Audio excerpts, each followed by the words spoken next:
বাংলাদেশের পক্ষ থেকে কোন মার্কা কি আছে?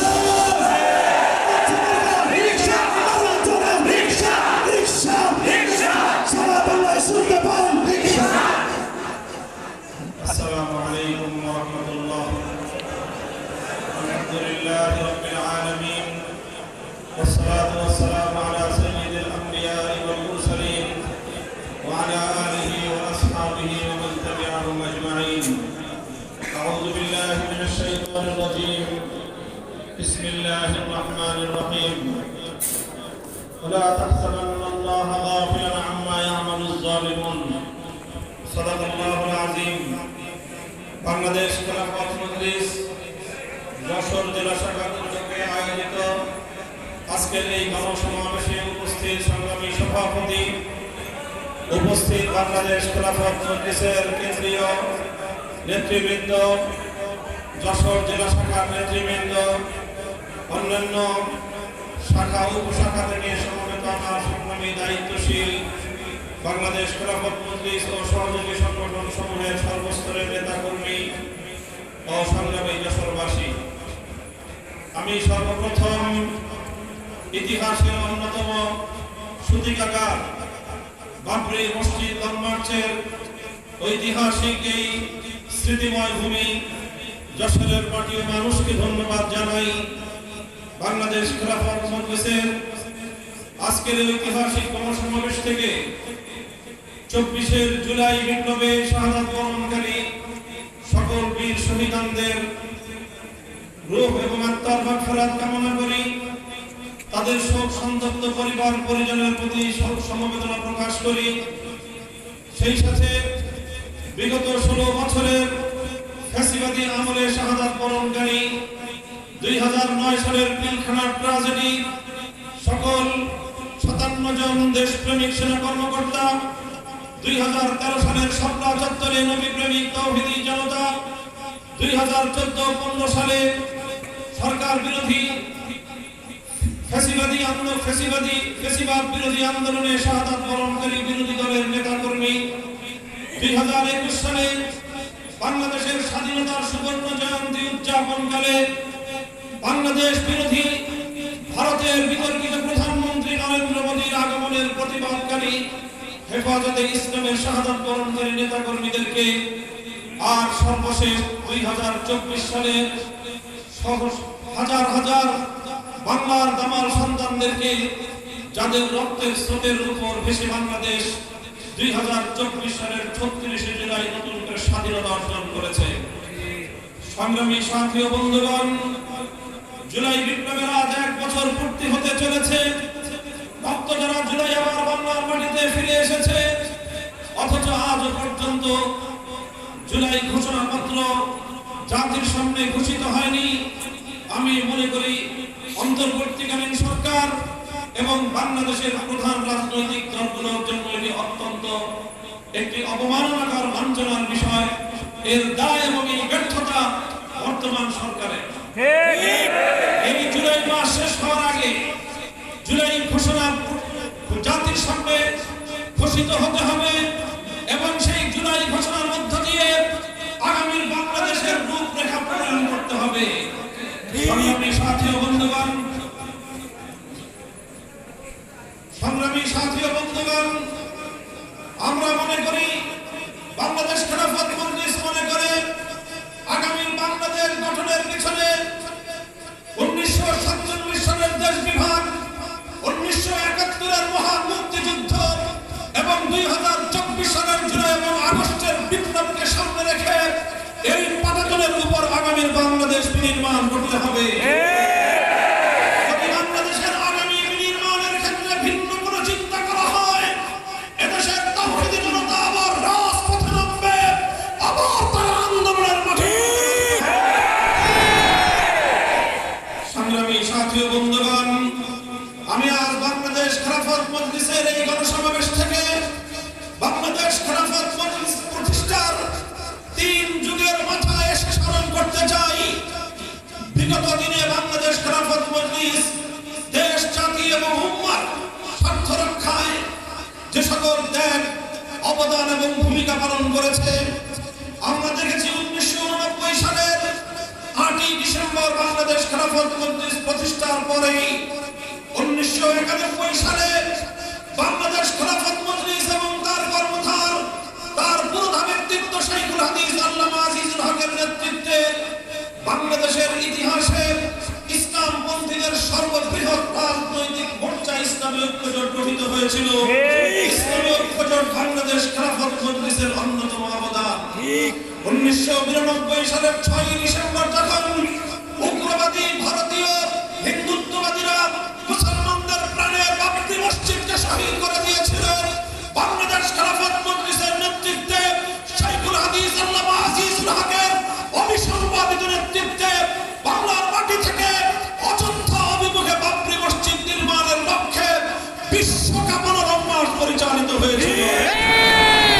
আমরা লক্ষ্য করেছি 1996 সালে বাংলাদেশে একটি নির্দলীয় নিরপেক্ষ তত্ত্বাবধায়ক সরকার প্রতিষ্ঠার জন্য বাংলাদেশ খেলাফত মজলিস একদলীয় নির্বাচনকে প্রতিহত করবার জন্য শাইখুল হাদিসের নেতৃত্বে অনবদ্য ভূমিকা পালন করেছে। 1996 সালে ক্ষমতায় আসার পর সেই সময়ের ভারতীয় তাবেদার আওয়ামী লীগ সরকার একের পর এক দেশ বিরোধী যখন চুক্তি এবং সিদ্ধান্তগুলো পালন করছিল, শান্তি চুক্তির মাধ্যমে বাংলাদেশের 1/2 পার্বত্য অঞ্চল বাংলাদেশের স্বাধীনতাকে বিপন্ন করে তুলেছিল। সেই পার্বত্য শান্তি চুক্তির নামে বাংলাদেশের স্বাধীনতা, বাংলাদেশের স্বার্থ পরিপন্থী সেই শান্তি চুক্তির বিরুদ্ধে বাংলাদেশ খেলাফত মজলিসের আমির শাইখুল হাদিস আল্লামা আজিজুল হক পার্বত্য চট্টগ্রাম অভিমুখে ঐতিহাসিক সংঘর্ষের ভূমিকা পালন করেছিলেন। ঠিক তেমনি ভাবে বসনিয়া হার্জেগোভিনাতে যখন সার্বিয়ানদের বর্বর নির্যাতন নেমে এসেছিল, শাইখুল হাদিসের নেতৃত্বে গোটা বাংলাদেশ থেকে মুজাহিদ সংগ্রহের অভিযান পালন করার মধ্য দিয়ে সেই বসনিয়ার নির্যাতিত মুসলিম মুসলমানদের সাহায্যার্থে বাংলার এই প্রান্ত থেকে মুজাহিদ প্রেরণের কর্মসূচি তিনি ঘোষণা করেছিলেন। ঠিক তেমনি ভাবে যখন ভারত একতরফা ভাবে বাংলাদেশের সকল নদীর পানিগুলোকে প্রত্যাহার করে নেওয়ার স্বৈরাচারী মানবতা বিরোধী একটার পর একটা ভূমিকা পালন করে আসছিল, অভিমুখে লম্বাট করে বাংলাদেশের স্বার্থ রক্ষার ঐতিহাসিক ভূমিকা পালন করেছে বাংলাদেশ খেলাফত মজলিস। 2006 সালে বাংলাদেশের কওমি মাদ্রাসার রাষ্ট্রীয় সনদের স্বীকৃতির জন্য অচিনিপর শাইখুল হাদিস আল্লামা আজিজুল হক দিনের পর দিন রাজপথে অনশন করে অবস্থান করে বাংলাদেশের ধর্মীয় জনতার প্রাণের দাবি কওমি সনদের রাষ্ট্রীয় স্বীকৃতি বাস্তবায়নে অনবদ্য ভূমিকা পালন করেছেন।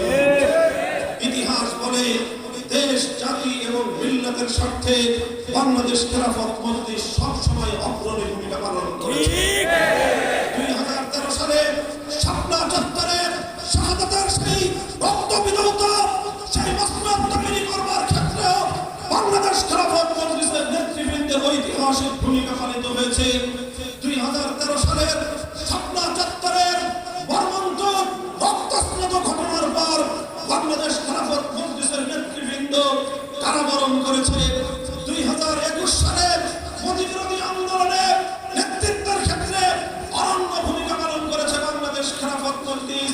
অতঃপর 2021 সালে সেই বাংলাদেশের ইতিহাসের জঘন্যতম ফ্যাসিবাদী স্বৈরাচারী জালিম শেখ হাসিনা সরকারের সবচেয়ে বেশি রসায়নে পড়েছে বাংলাদেশ খেলাফত মজলিস। বাংলাদেশ খেলাফত মজলিসের কেন্দ্রীয় সকল নেতৃবৃন্দকে মাসের পর মাস, বছরের পর বছর কারাগারে আবদ্ধ রেখে খেলাফত মজলিসকে ধ্বংস করবার পায়তারা চালিয়েছিল। আল্লাহর রহমতে বাংলাদেশ খেলাফত মজলিস এবং তার নেতৃত্বকে ধ্বংস করতে পারে নাই। শেখ হাসিনা তল্পিতল্পা নিয়ে বাংলাদেশ ছেড়ে পালিয়ে ইতিহাসের সকল যুগ সন্ধিক্ষণে ঐতিহাসিক ভূমিকা পালনকারী বাংলাদেশ খেলাফত মজলিস 2024 সালের জুলাই এবং আগস্ট বিপ্লবে খেলাফত মজলিস, যুব মজলিস, খেলাফত ছাত্র মজলিসের সন্তানেরা টেকনাফ থেকে তেতুলিয়ায় ইস্পাত কঠিন তারা লড়াই চালিয়েছে, যুদ্ধ করেছে, রক্ত দিয়েছে, স্বৈরাচারের সামনে মাথা নামায়নি। সংগ্রামী সাথী ও বন্ধুগণ, জুলাই বিপ্লব সাধিত হওয়ার পরে 8ই আগস্ট থেকে যখন অন্তর্বর্তীকালীন সরকার প্রতিষ্ঠিত হয়েছে, বাংলাদেশ খেলাফত মজলিস অব্যাহতভাবে তাদেরকে সহযোগিতা করে আসছে। কিন্তু অন্তর্বর্তীকালীন সরকারের প্রতিটি অন্যায় এবং অবৈধ দেশ এবং দেশের স্বার্থ বিরোধী, জনগণের স্বার্থ বিরোধী প্রতিটি কার্যকলাপের তীব্র প্রতিবাদ বাংলাদেশ খেলাফত মজলিস জানিয়েছে।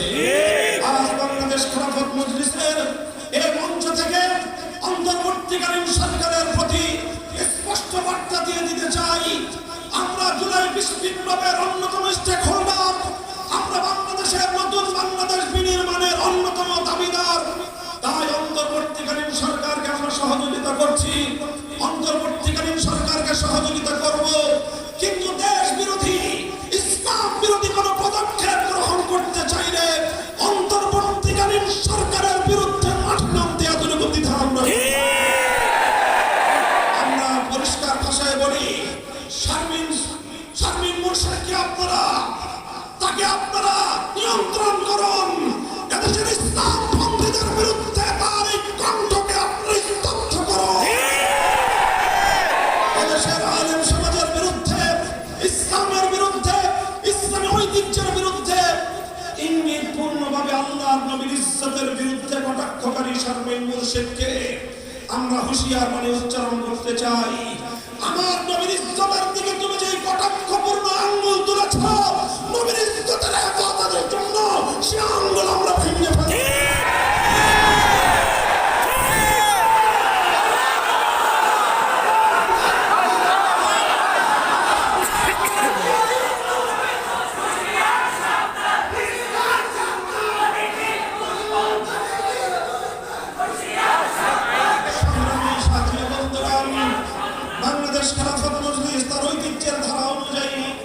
জুলাই বিপ্লবের পর থেকে আমরা প্রতিটি মঞ্চে বলে আসছি, আমরা জুলাই এবং আগস্ট বিপ্লবের অংশীজনদেরকে আগামী দিনে ঐক্যবদ্ধ দেখতে চাই। ফ্যাসিবাদ বিরোধী রাজপথের ঐক্যকে আমরা যে কোনো মূল্যে অটুট এবং অবিচ্ছিন্ন রাখতে চাই, অবিচ্ছেদ্য রাখতে চাই। এজন্য আমরা এই জুলাই বিপ্লবের অংশীজন বিগত 16 বছর ফ্যাসিবাদী স্বৈরাচারী শেখ হাসিনার জুলুমের শিকার প্রতিটি রাজনৈতিক পক্ষকে আমরা আরো ধৈর্যের সাথে, সহনশীলতার সাথে পরিস্থিতি মোকাবেলা করবার উদাত্ত আহ্বান জানিয়েছি। আজ আমি সেই আহ্বান জানাই। আমি বলতে চাই, নিজেদের মধ্যে পারস্পরিক প্রতিযোগিতাকে আপনারা পারস্পরিক হানাহানিতে যদি পরিণত করেন, এর মাধ্যমে যদি আবার বাংলাদেশের ফ্যাসিবাদ পুনর্বাসিত হওয়ার সুযোগ পায়, আবার যদি বাংলাদেশ বিরোধী স্বৈরাচারী বাকশালী শেখ হাসিনা এবং তার প্রেতাত্মারা বাংলাদেশের রাজনীতিতে ফিরে আসবার দুঃস্বপ্ন দেখে, এজন্য ইতিহাস আপনাদেরকে ক্ষমা করবে না। আপনারা কারো কারো মাধ্যমে আবার সেই শেখ হাসিনার তার সেই স্বৈরাচারী 1972 থেকে 75 সাল পর্যন্ত বাকশাল পায়কারী শেখ মুজিবুর রহমান সাহেবের স্বাধীনতা যুদ্ধের অবদানের নামে আবার 72-এর বাকশালী আওয়ামী লীগকে বাংলাদেশে ফিরিয়ে আনবার জন্য যারা ওকালতি করছেন, সাবধান করে দিতে চাই, এই আবু সাঈদ ভুক্তদের বাংলাদেশে আর কোনদিন সেই দিন ফিরে আসবে না।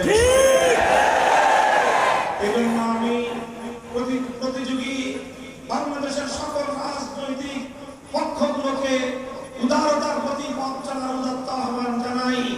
পারস্পরিক প্রতিযোগিতা থাকবে, কিন্তু সেই প্রতিযোগিতা যেন একের প্রতি অন্যের বিদ্বেষ ছড়ানোর হাতিয়ারে পরিণত না হয়। আজকে বাংলাদেশে আগামী নির্বাচনকে কেন্দ্র করে নির্বাচনের পিআর পদ্ধতি, সংখ্যানুপাতিক হারের যে প্রস্তাবনাকে কেন্দ্র করে বাংলাদেশের রাজনীতিতে দুটি পক্ষ মুখোমুখি এবং আক্রমণমুখী হয়ে উঠেছে। বাংলাদেশ খেলাফত মজলিস দেশের ভবিষ্যতের স্বার্থে এটাকে উদ্বেগজনক কার্যকলাপ হিসেবে চিহ্নিত করছে। এজন্য আমরা বাংলাদেশ খেলাফত মজলিস পিআর পদ্ধতিকে কেন্দ্র করে সৃষ্ট বিতর্ক নিরসনের জাতির জন্য কল্যাণকর যে প্রস্তাবনা উপস্থাপন করেছি, বিএনপি, জামায়াত ইসলামী সহ সকল রাজনৈতিক দলগুলোকে বাংলাদেশ খেলাফত মজলিসের উত্থাপিত ভারসাম্যপূর্ণ সেই নির্বাচনী প্রস্তাবনাকে বিবেচনায় নিয়ে সেটা কার্যকর করার আহ্বান জানায়। বাংলাদেশ খেলাফত মজলিস বলেছে, আজকে জাতীয় ঐক্যমত্য কমিশনে সকল রাজনৈতিক পক্ষগুলো একটি বিষয়ে ঐক্যমত পোষণ করেছে, সেটি হলো আগামীর বাংলাদেশে দ্বিকক্ষ বিশিষ্ট সংসদ গঠিত হবে। নিম্ন কক্ষে 300 থেকে 400 সদস্য থাকবে, উচ্চ কক্ষে 100 সদস্য থাকবে। এই বিষয়গুলোতে মোটামুটি সকল দলের রাজনৈতিক পক্ষের ঐক্যমত্য প্রতিষ্ঠিত হয়েছে। এখন যে বিভেদ, সেটা হলো নির্বাচন ব্যবস্থার পদ্ধতিগত বিভেদ। সেই ক্ষেত্রে এক পক্ষ বিহারের পক্ষ নিচ্ছে, সংখ্যানুপাতিক হারে নির্বাচনের পক্ষ নিচ্ছে, আরেক পক্ষ সকল জোর দিয়ে সকল শক্তি দিয়ে সেটাকে প্রতিহত করার ডাক দিচ্ছে। ভ্রাতৃঘাতী এই হানাহানি বন্ধ করবার জন্য বাংলাদেশ খেলাফত মজলিস মনে করে যে উভয় পক্ষের ছাড় দিয়ে মাঝামাঝি একটি পন্থায় আসা, এটি হবে আগামীর বাংলাদেশের জন্য স্বার্থ রক্ষার একমাত্র পথ। এজন্য আমরা বলেছি, এর মাঝামাঝি পথ হলো সংসদের উচ্চ কক্ষ সম্পূর্ণ সংখ্যানুপাতিক হারে সদস্য নির্বাচিত হোক, নিম্ন কক্ষে আংশিক ক্ষুদ্র অংশে সংখ্যানুপাতিক হারে পিয়ার পদ্ধতি কার্যকর করার প্রস্তাবনা জমা দিয়েছে বাংলাদেশ খেলাফত মজলিস। তার অর্থ হলো পিয়ার পদ্ধতি, সংখ্যানুপাতিক হারে নির্বাচনের পদ্ধতির যে সমালোচনাগুলো, যে দুর্বলতাগুলো দেখানো হচ্ছে এবং প্রকৃত যে দুর্বলতা রয়েছে, সেই দুর্বলতার সমস্যাগুলো সমাধান করবার জন্য আমরা মনে করি সরাসরি বর্তমান বাংলাদেশে যেমনিভাবে 300 আসনে সরাসরি জনগণের ভোটে সংসদ সদস্য নির্বাচিত হয়, এই চলমান পদ্ধতি বহাল থাকুক। অর্থাৎ 300 আসনে সর্বোচ্চ ভোট প্রাপ্ত ব্যক্তি বিজয়ী হিসেবে সংসদ সদস্য নির্বাচিত হবে। এরপরে 300 সদস্য নির্বাচিত হওয়ার পর শুরু হবে সংখ্যানুপাতিক হারের হিসাব। অর্থাৎ অংশগ্রহণকারী প্রতিদ্বন্দ্বী দলগুলো ভোটের অনুপাত হিসাব করতে হবে। সংখ্যানুপাতিক হারে নির্বাচনে অংশগ্রহণকারী সকল প্রতিযোগী দলগুলো কে কোন দল কত পার্সেন্ট ভোট পেয়েছে, সেই ভোটের অনুপাত হিসাব করা হবে। যারা যত অনুপাতে ভোট পেয়েছে হিসাব করতে হবে 300 আসনের মধ্যে নির্বাচিত সংসদ সদস্যদের মধ্যে আনুপাতিক হারে কোন দল কতটি সংসদীয় আসন লাভ করবে। যারা সর্বমোট প্রাপ্ত ভোটের অনুপাত অনুযায়ী সংসদ সদস্য ইতিমধ্যে পেয়ে গিয়েছে, তাদের নতুন করে আর কোন আনুপাতিক হারের সংসদ আসন পাওয়ার সুযোগ থাকবে না। আর যারা তাদের প্রাপ্ত ভোটের অনুপাতে সমপরিমাণ সংসদ সদস্য নির্বাচিত সংসদ সদস্য পায়নি, তাদের সেই পরিমাণ প্রাপ্ত ভোটের অনুপাতে সংরক্ষিত আসনে সংসদ সদস্য পদ দিতে হবে। আমি একটি দৃষ্টান্তের মাধ্যমে আমি বিষয়টিকে আরো ক্লিয়ার এবং স্পষ্ট ভাষায় ব্যাখ্যা করছি। ধরে নিন 300 আসনে নির্বাচন হলো, একটি দল 300 আসনের মধ্যে 150টি অর্থাৎ 50% তারা সংসদ সদস্য আসনে বিজয়ী হলো। তাহলে তাদের সংসদ সদস্য হলো কতজন? 150 জন, অর্থাৎ 50%। এখন দেখতে হবে তাদের প্রাপ্ত ভোটের অনুপাত কত। তারা যদি কাস্টিং ভোট প্রাপ্ত ভোটের অনুপাত যদি হয় তাদের 50% বা তার চেয়ে কম, তাহলে বোঝা গেল তারা যেই বাংলাদেশের জাতীয় নির্বাচন অনুষ্ঠিত হলে সেটা আবার নতুন করে ফেসিবাদের জন্ম দিবে। এজন্য আমরা নির্বাচন ব্যবস্থার আমূল সংস্কারের দাবি তুলেছি। সেই সঙ্গে আমরা সংবিধানে বাংলাদেশের সৃষ্টির পর থেকে আজ পর্যন্ত এবং বাংলাদেশের সৃষ্টির পেছনের প্রেক্ষাপটকে বিবেচনা করে সংবিধানের মূল করবার আহ্বান জানিয়েছি। সেই জায়গায় আমরা পরিষ্কার বলেছি, আল্লাহর উপর অবিচল আস্থা এবং বিশ্বাস আবার সংবিধানে ফিরিয়ে আনতে হবে। ধর্মনিরপেক্ষতা নামক ভারতীয় পচামাল আমার ভারতকে ফেরত দিতে হবে। 1972 সালের তৎকালীন ভারতের প্রধানমন্ত্রী শ্রীমতী ইন্দিরা গান্ধীর প্রেসক্রিপশন অনুযায়ী শেখ মুজিবুর রহমান সাহেব বাংলাদেশের সংবিধানের মৌল 4 নীতির মধ্যে ভারতীয় নীতিগুলোকে প্রতিস্থাপনের মধ্য দিয়ে বাংলাদেশের স্বাধীনতাকে ভারত মাতার চরম তলে তিনি বলে দিয়েছিলেন। তার খেসারত আজও পর্যন্ত বাংলাদেশের মানুষকে গুনতে হচ্ছে। 24 বিপ্লবের পর বাংলাদেশ আর কোনদিন ভারতীয় আধিপত্যবাদ মেনে নেবে না। ভারতীয় গোলামীর জিঞ্জির আর কোনদিন দেশের মানুষের গলায় পড়তে দেওয়া হবে না। সেই সঙ্গে আমরা বলতে চাই, 71 সালে আমরা বলেছিলাম পিন্ডির গোলামীর জিঞ্জির ছিন্ন করেছি, ভারতের দাসত্ব করবার জন্য নয়, দিল্লির দাসত্ব করবার জন্য নয়। আজ 2025 সালে এসে আমরা আবারও বলছি, আমরা দিল্লির গোলামীর জিঞ্জির ছিন্ন করেছি, ওয়াশিংটনের গোলামী করবার। আমার বাংলাদেশে হিউম্যানিটারিয়ান করিডোরের নামে অথবা মানবাধিকার কমিশনের নামে পশ্চিমা অসভ্যতা কিংবা পশ্চিমা বাংলাদেশের সমাজ বিরোধী কোন কালচার বাংলাদেশে আমদানি করবার যে কোনো তৎপরতা রক্ত দিয়ে আমরা রুখে দেব, রক্ত দিয়ে আমরা রুখে দেব।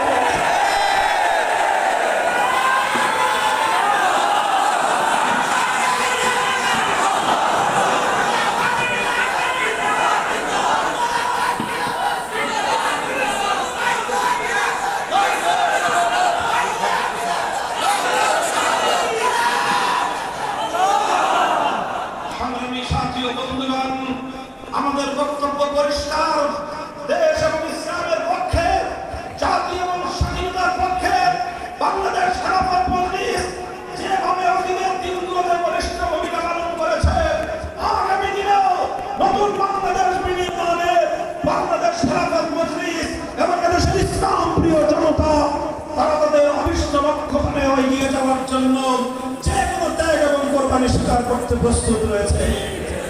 আরেকটি কথা আমি স্মরণ করিয়ে দিতে চাই, জুলাই বিপ্লবের সৈনিকদেরকে এবং সকল রাজনৈতিক অংশীজনদেরকে আমরা মনে করিয়ে দিতে চাই, 2024 বিপ্লবের চূড়ান্ত ক্ষণ 5ই আগস্টের অপরাহ্নের কথা একবার স্মরণ করুন। 2024 5ই আগস্ট দুপুর 2টার সময় যখন বাংলাদেশের মানুষ তাদের সেই কাঙ্ক্ষিত সুসংবাদটি শুনতে পেল, বাংলার মানুষের খুনি হত্যাকারী হাজারো মানুষের রক্ত যার হাতে লেগে আছে, সেই কুখ্যাত লেডিস জালিম শহীদ শেখ হাসিনা বাংলার মাটি থেকে পালিয়ে গিয়েছে। এদেশের মানুষ সেদিন আজ ভাঙ্গা উল্লাসে পেটে পড়েছিল। দুপুর 2টা থেকে 3টা পর্যন্ত 1 ঘন্টার 5ই আগস্টের বাংলাদেশকে কল্পনা করুন। একটি চিত্র ভেসে উঠবে, আর সেই চিত্র হলো টেকনাফ থেকে তেঁতুলিয়ায় জনগণের অর্থায়নে রাজপথগুলোতে ভাস্কর্যের নামে যে মূর্তিগুলো স্থাপন করে মসজিদের নামক বাংলার মাটিকে মূর্তির নামে পরিণত করবার হাসিনার স্বৈরাচারী ষড়যন্ত্রকে রাস্তা করে দিয়ে সকল মূর্তি ভেঙে গড়িয়ে দেওয়া হয়েছে। তবে হিন্দুদের কোন মন্দিরের মূর্তির গায়ে দেওয়া হয় না। এটাই ছিল বিপ্লবের প্রেরণা, এটাই ছিল আগস্ট বিপ্লবের চেতনা। আমরা সেই অসাম্প্রদায়িক চেতনার ভিত্তিতে 1947 সালের চেতনাকে সামনে রেখে 71-এর মুক্তিযুদ্ধের জুলুম এবং বৈষম্যের বিরুদ্ধে লড়াইয়ের প্রেরণাকে সঙ্গে রেখে 24 জুলাই বিপ্লবের সেই চেতনাকে সমুন্নত রেখে আগামীর বাংলাদেশ দেখতে চাই। কাজেই শেখ মুজিবুর রহমানের স্থানে জিয়াউর রহমান অথবা অন্য কারো ভাস্কর্যের নামে মূর্তি স্থাপন করবার কোন পরিকল্পনা যদি করা হয়, আমরা আবার শাপলা চত্বরে যাব, আবার যুদ্ধে যাব। তাওহীদের এই পবিত্র ভূমিকে আর কোনদিন মূর্তির শহরে মূর্তির দেশে পরিণত করতে দেওয়া হবে না। সংখ্যালঘু